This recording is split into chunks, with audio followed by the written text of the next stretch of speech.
दूसरा, आपकी आप जो लोन लेते हैं शिक्षा के लिए, सारे शिक्षा के लोन माफ करेंगे। हिंदू मुसलमान की बात करता तो मैं इस देश के प्रधानमंत्री बनने के लायक नहीं होता, खुद कह रहे हैं, खुद कह रहे हैं। अगर आप कहेंगे कि 15 लाख रुपए आपके खातों में डालेंगे तो उस वादे पे खरे उतरिए। यही जनता की मांग है, जनता और कुछ नहीं चाहती।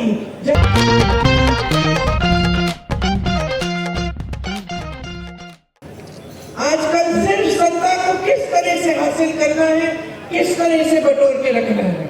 चाहे हमें जहां पे चुनाव जीतकर कोई और पार्टी जीत गई है और सरकार बन गई है, चाहे हमें उस सरकार को धनबल से तोड़ना हो, उसके विधायकों को खरीदना पड़े, 100-100 करोड़ देके खरीद लेते हैं, सरकार गिरा लेते हैं, लोकतंत्र के बारे में सोचते भी नहीं, जनता ने किसको चुना वो सोचते भी नहीं, कुछ भी कर लेते हैं सत्ता के लिए। चाहे फिर आपके मुख्यमंत्री की तरह मुख्यमंत्रियों को चुनाव से पहले जेल में डाल देते हैं, फर्जी मुकदमे डाल के, फर्जी बयान लेके जेल में डाल देते हैं, क्योंकि ताकि वो ठीक से लोकतंत्र के तहत चुनाव न लड़ पाए। या फिर कांग्रेस पार्टी के खाते बंद कर देते हैं कि एक पैसा खर्च न पाए, ताकि वो भी चुनाव ठीक से लड़ न पाए। खड़े हैं वो इस देश की लोकतंत्र को मानते हैं, वो इस देश के संविधान के लिए कुछ भी कर डालेंगे इसको बचाने के लिए, और वो पहचानते हैं कि लोकतंत्र में जनता सर्वोपरि है, जनता को झूठ नहीं बोला जाता। और अगर जनता को झूठ बोलेगा कोई नेता तो लोकतंत्र उसे सबक सिखाएगा। और वो श्रद्धा बोली में सिर्फ नहीं प्रकट होनी चाहिए, वो श्रद्धा अपने कार्यों में प्रकट होनी चाहिए। आप वादा करेंगे जनता को कि 2 करोड़ रोजगार मिल जाएंगे सबको, तो आप उस वादे पे खरे उतरिए। यही जनता की मांग है। अगर आप कहेंगे कि 15 लाख रुपए आपके खातों में डालेंगे तो उस वादे पे खरे उतरिए। यही जनता की मांग है।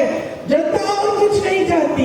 जनता चाहती है कि नेता सच्चा हो, ईमानदारी से काम करे, जनता की जो समस्याएं उसकी बात करे, उनको सुलझाए। कुछ तरफ चुनाव आने के समय धर्म की बातें, यही मंगलसूत्र की बातें, यही भैंस चुराने वाली बातें, तो क्या है फिर हम? तो जनता क्या बेवकूफ है? आप बताइए, क्या समझते हैं?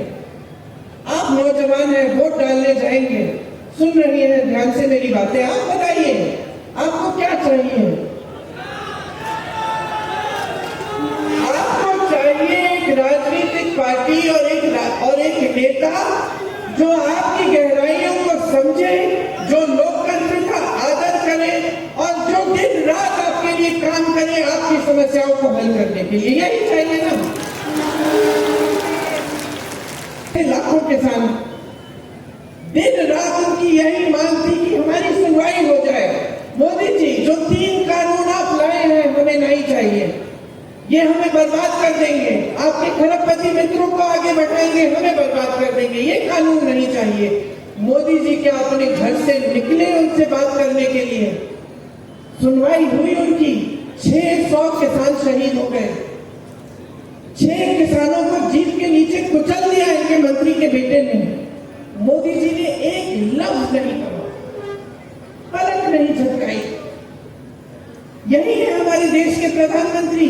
चुनाव आने लगा उत्तर प्रदेश का, उस समय विधानसभा का चुनाव था, चुनाव आने लगा, वोटों की बात हो गई, भैया कानून रद्द कर दो, कानून रद्द कर दिए। तो जब कानून चुनाव के लिए रद्द हो सकते थे, तो जब 600 किसान शहीद हो रहे थे तब क्यों नहीं किए रद्द आपने? संसद में पास किया 33% आरक्षण महिलाओं के लिए। मोदी जी को माले लगाए किए गए, बड़े बड़े मंचों पे गए, दुनिया भर की महिलाओं को बुलाया गया कि देखिए मोदी जी ने क्या किया है। बाद में पता चलता है कि ये आरक्षण 9-10 सालों के लिए लागू ही नहीं होंगे। तो फिर क्यों किया? महिलाओं पर अत्याचार होता है। हाथरस में हुआ, मैं गई थी उस लड़की के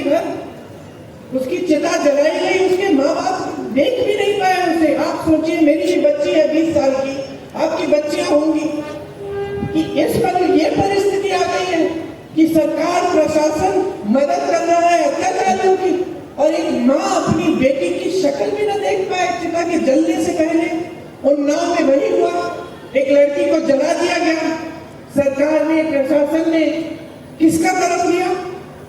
जिसने किया था उसके तरफ सारे खड़े थे। उस लड़की के परिवार के साथ क्या नहीं हुआ मैं क्या बताऊं आपको। मैं उसके पिताजी से मिली, उसके खेत जलाए गए थे, उसके भाइयों को पीटा गया था, उसकी भाभी को धमकाया गया था, उसकी भाभी की 9 साल बच्ची को धमकाया गया था कि तुम स्कूल जाओगी, देखना तुम्हारे साथ भी ऐसा होगा। किसी ने कुछ बोला नहीं। हमारी ओलंपिक की मेडलिस्ट ओलंपिक्स में जाकर गोल्ड मेडल लाती है देश के लिए, मोदी जी घर बुलाते हैं, चाय पिलाते हैं, फोटो खिंचवाते हैं, सब जगह सारी मीडिया लिखती है मोदी जी तो है, तो मोदी है तो मुमकिन है कि हमें गोल्ड मेडल मिला। जब वही लड़की सड़क पर उतरकर रोती है कि मेरे साथ अत्याचार हुआ है, आपके ही नेता ने किया है मोदी जी पूछते तक नहीं है उसे। रोकर उसने मुझे बताया कि दीदी मैं मेडलिस्ट हूँ, मैंने सोचा मैं बैठ जाऊंगी तो कोई तो सुनवाई होगी। मैंने देश का गर्व, देश के लिए मैंने देश को मैंने गर्वित किया है। वो खुद सोच नहीं सकती थी कि उसकी भी सुनवाई नहीं होगी। आज उसी नेता के बेटे को टिकट दिया हुआ है, चुनाव लड़ रहा है। तो गहराई कहाँ है? गहराई कहाँ है? बाकियों के लिए चल रहा है। देश के कोयले के खदान, देश के हवाई अड्डे, देश के बंदरगाह, देश की बिजली, देश का पावर, सारा उनके लिए। अभी जहां मैं गई थी, इस सभा से पहले अडानी जी को जमीन दी गई है, जमीन ले ली, मुआवजे नहीं दिए हैं। बिना पैसे आए कहां से? एक रिपोर्ट आई है जिसमें स्पष्ट लिखा है इन्होंने 60,000 करोड़ रुपए खर्चे हैं सिर्फ अपने पार्टी पे। मुझे याद नहीं है कि कितने सालों में। ये पैसे कहां से आए? ये हमारे इतने ईमानदार नेता जो रोक के आपके सामने कहते हैं कि मैं भ्रष्टाचार के खिलाफ अकेले लड़ रहा हूं, इसीलिए ये सब मेरे पीछे पड़े हुए हैं। अच्छा, तो देश के इतिहास में, देश के पूरे इतिहास में कोई ऐसी, किसी प्रधानमंत्री ने ऐसी स्कीम नहीं निकाली जैसे इन्होंने निकाली इलेक्टोरल बॉन्ड की स्कीम, जिसमें जो चंदा देगा उसका नाम गुप्त रहेगा। बहुत ईमानदार है। बताइए, आपको किसी से चंदा लेना है तो आप छुपके लेंगे? अगर ईमानदार हैं तो छुपके लेंगे कि सबके सामने लेंगे? तो अगर ईमानदारी का काम है तो आप सबके सामने लो, छुपाने की क्या बात है? उत्तर प्रदेश में देखिए, महिलाओं ने एक आंदोलन किया, अध्यापक थी वो, आंदोलन किया कि हमारा वेतन बढ़ाओ। उनको पीटा गया, उन पे रासू का कानून डाल के उनको जेल में डाल दिया कि देशद्रोही हो तुम। तो क्या ये चाहते हैं हम पूरे देश में? पारदर्शी है, सार्वजनिक कर दी। अरे आपने थोड़ी की है, तो न्यायपालिका ने मजबूर करा के कराया आपसे। ठीक है, सूची निकलती है, सुन लीजिए, जिसने छापा मारा उससे चंदा लिया, छापे बंद। जिसपे मुकदमे लगाए, चंदा लिया, मुकदमे ठंडे बस्ते में। जिसने गुजरात का वो पुल बनाया जिसमें से सारे लोग गिर के, सैकड़ों लोग बह गए पानी में, मर गए, उनसे चंदा लिया मोदी जी की पार्टी ने। आपको वैक्सीन लगी वैक्सीन? किस किस को लगी? सबको वैक्सीन लगी। दो मुझे भी। वैक्सीन बनाने वाली कंपनी से 52 करोड़ रुपए चंदा लिया। आज हम सब घबरा रहे हैं कि भाई इस वैक्सीन में क्या था, क्योंकि एक नई रिपोर्ट आई है कि वैक्सीन लेने से कुछ लोगों को एकदम भयानक से वो हो सकते हैं और वो मर सकते हैं। आज हम घबरा रहे हैं। मोदी जी ने कौन सी वैक्सीन ली है मुझे नहीं मालूम। लेकिन हमको तो दिलवा दी 52 करोड़ रुपए चंदा लेके, है कि नहीं? तो आप सब कुछ कर रहे हैं, आप सरकारें गिरा रहे हैं, सामने सबके सामने मीडिया आपकी वाहवाही कर रहा है रोज रोज। क्यों? क्योंकि इस देश में 97% मीडिया की कंपनी बड़े बड़े खरबपतियों की है, इसलिए हम लोग टीवी चलाते हैं, यही लिखना है कि वाह वाह वाह वाह, अर्थव्यवस्था इतनी तेजी से आगे बढ़ रही है, मोदी जी ने वो काम कर डाले हैं जो किसी ने नहीं किए। हाईवे शुरू किए कांग्रेस पार्टी ने, उद्घाटन कर रहे मोदी जी, उस पे मोदी जी का नाम। हर चीज, आधी चीजें, ये जो राशन मिलता है आपको 5 किलो, समझ लीजिए, इसकी गहराई समझिए, इसकी गहराई समझिए। ये 5 किलो राशन देना मोदी जी की मजबूरी है, क्योंकि कांग्रेस पार्टी भोजन का अधिकार लाई थी आपके लिए। भोजन का अधिकार का मतलब है कि हर गरीब परिवार को कोई भी सरकार आए जाए उसको राशन देना पड़ेगा। इसीलिए मोदी जी से आपको राशन मिलता है, उनकी मजबूरी है, कानूनी अधिकार है आपका।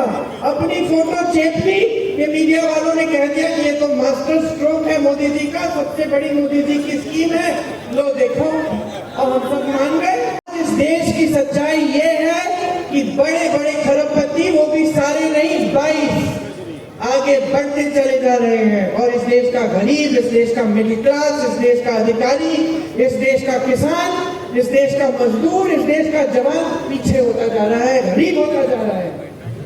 लेकिन आप किसी मीडिया वाले से पूछेंगे, सब कहेंगे कि भाई देश की तो बहुत तरक्की हो रही है, अर्थव्यवस्था तो बहुत मजबूत हो रही है, यहाँ तो सब खुशहाल है, आदिवासी खुशहाल है, किसान खुशहाल है।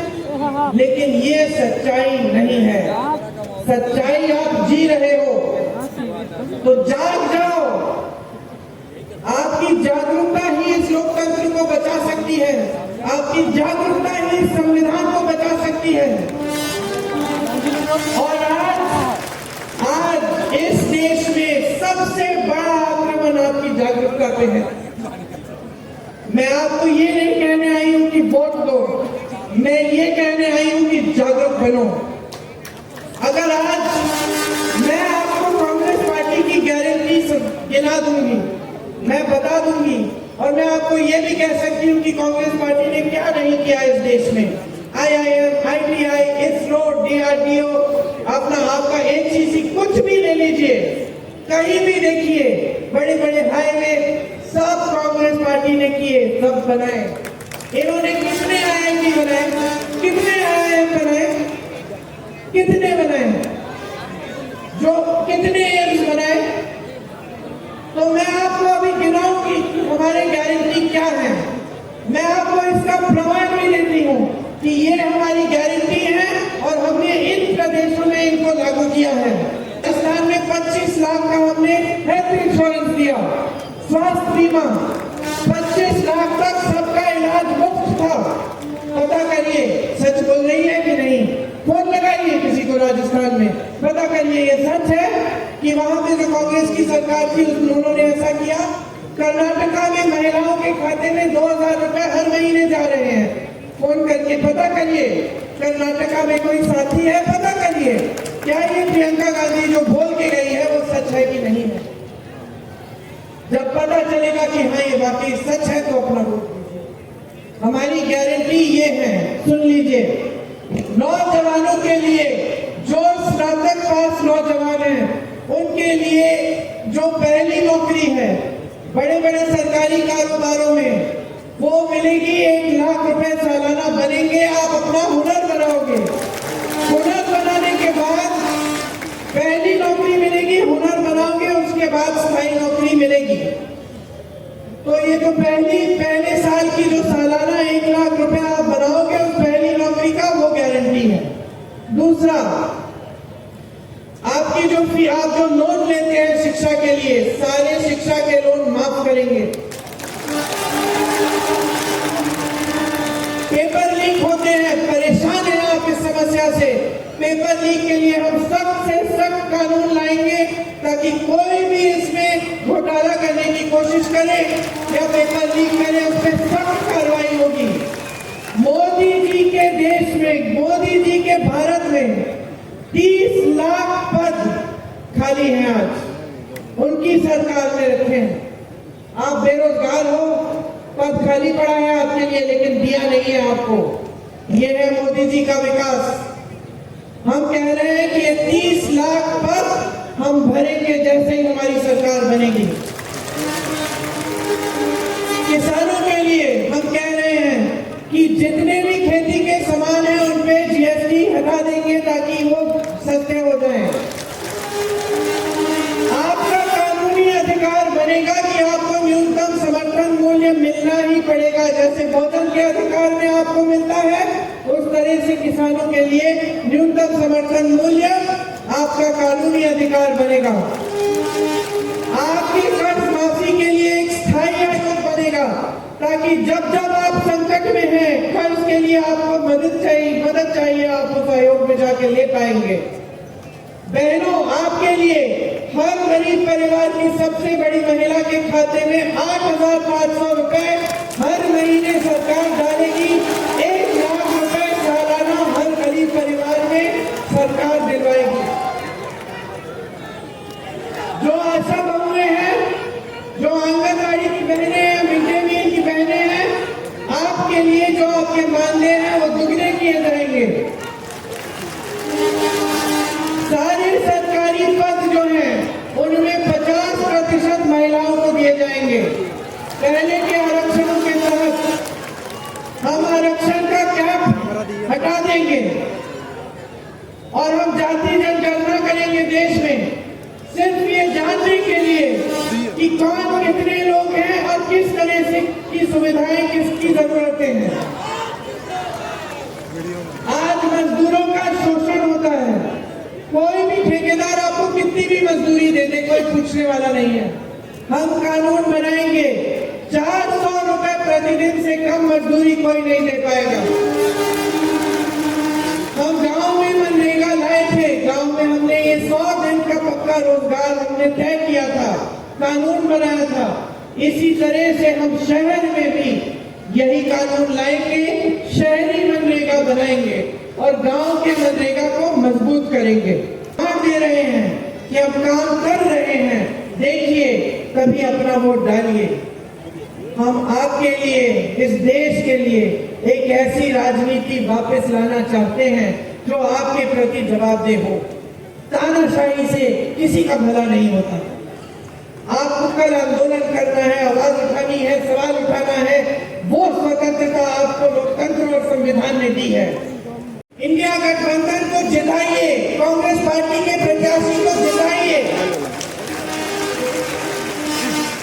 क्योंकि अंत में ये देश आपका है, ये जिम्मेदारी आपकी बनती है। हम नेता कितना भी चीखे चिल्लाएं, लेकिन अंत में ये देश आपका है। आपके पूर्वजों ने इस देश की आजादी के लिए अपना खून बहाया है, हमारे पूर्वजों ने बहाया है, आप जानते हैं। तो ये देश आपका है, इसको संभालना आपका काम है, आपकी जिम्मेदारी है। बाकी हम आपके लिए दिन रात समर्पित हैं।